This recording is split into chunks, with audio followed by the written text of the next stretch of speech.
বিরোধীদের আশ্বস্ত করতে চাই যে সংবিধানের পরিভাষা বিধানসভা সংসদীয় গণতন্ত্রে house belongs to opposition, final decision অধ্যক্ষ নেবেন, কিন্তু আলোচনায় অংশগ্রহণের ক্ষেত্রে সময় বরাদ্দর ক্ষেত্রে সরকারের ভূমিকা, সরকারি দলের ভূমিকা আমি পরিষ্কার করতে চাই।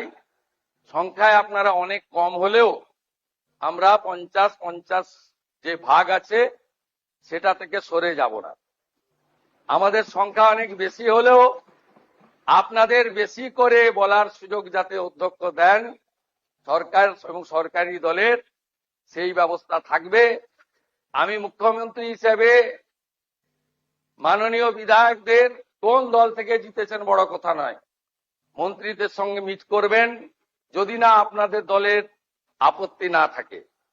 মন্ত্রীদেরও বলবো বিরোধী দলের বিধায়করা অ্যাপয়েন্টমেন্ট চাইলে দেবেন।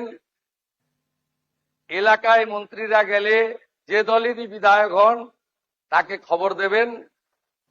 এবং মাননীয় বিধায়ক, আমরা আগে চিঠি দিলে উত্তর দিতেন না অনেক মন্ত্রী, মুখ্যমন্ত্রীর তো প্রশ্নই ছিল না।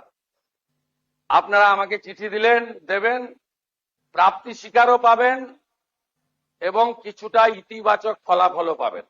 আশ্বস্ত থাকুন, ভারতীয় জনতা পার্টি 21টা রাজ্যে মাননীয় নরেন্দ্র মোদীজির মার্গদর্শনে যেভাবে সরকার চালাচ্ছে এই সরকারও তার অন্যথা করবে না।